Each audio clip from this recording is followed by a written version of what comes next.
Quando se chega à faculdade de psicologia, logo se falam sobre várias abordagens e diz que é necessário escolher uma abordagem.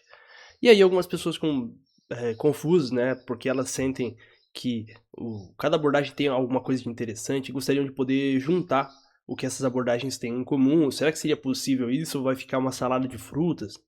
E aí entra a ideia da psicoterapia integrativa. E eu escrevi um texto sobre isso aqui já faz mais de um ano, e eu gostaria de ler esse texto aqui e transformar em vídeo. Então, como que a gente poderia integrar abordagens diferentes? Psicoterapia integrativa é um movimento que visa combinar diversas abordagens psicológicas de modo a oferecer um tratamento abrangente e flexível que considere o ser humano em todos os seus aspectos. Como que ela vai fazer essa junção? A partir da teoria de sistemas, que estuda a interação de componentes em sistemas complexos. Então, pensa, por exemplo, o corpo humano, ele tem as células, ele tem os vasos sanguíneos, né? E aí ele vai ter os tecidos, e aí são vários níveis, mas veja que todos eles são níveis de um sistema maior. Então você separa o ser humano em áreas e cada área você pode pegar contribuições de certas abordagens, mas a visão de ser humano é uma visão mais ampliada. E essa integração ela pode ocorrer tanto no campo prático quanto teórico. Na prática, um dos métodos de integração é a identificação dos fatores comuns que contribuem para a eficácia terapêutica. Então, parte do sucesso de uma terapia, só parte dele, do sucesso, vem de fatores comuns. Então tem ali o paciente, o terapeuta, um tá diante do outro, eles estão numa relação.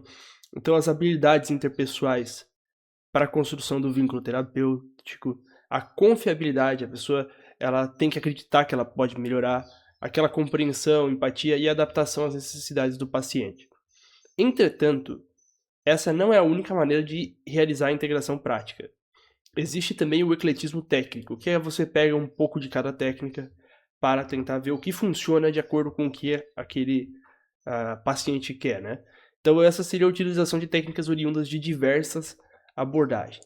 A forma mais difundida é a PBE, prática baseada em evidências, que prefere a seleção de técnicas que possuam a melhor evidência empírica nas pesquisas científicas atuais, adaptando-as a cada caso.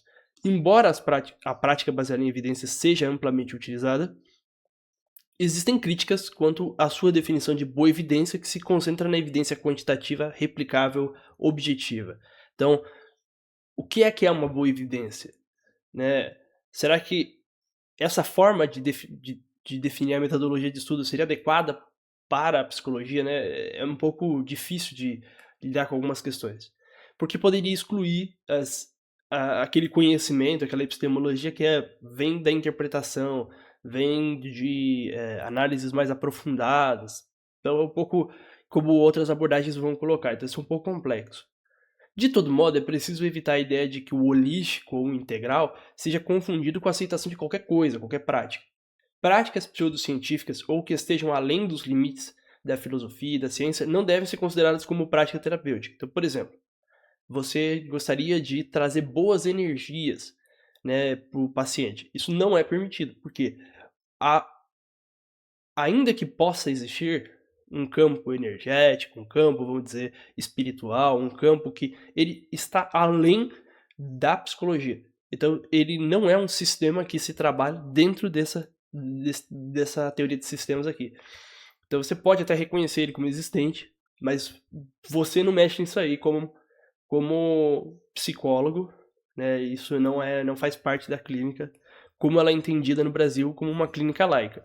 Então isso não significa que a psicologia deve ignorar a experiência da espiritualidade, mas que deve reconhecer os seus limites. Então assim, se o paciente chega e ele apresenta um fenômeno espiritual e tal, você precisa deixar claro que você está falando sobre como ele se sente, como ele está vivendo aquilo, e não sobre realmente o que está acontecendo no mundo espiritual, porque não é sua função dizer se é real ou se não é, não convém ao profissional nesse sentido.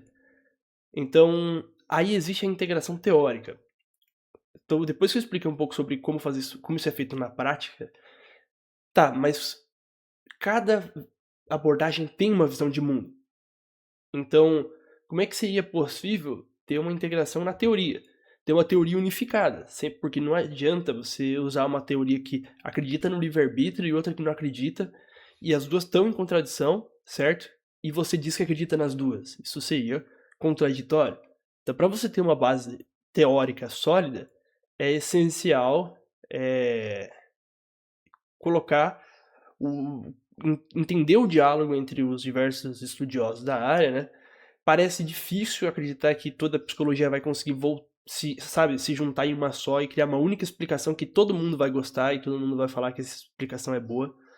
Mas eu acredito que a gente possa, sim, pensar esse processo de ir se unindo como um diálogo.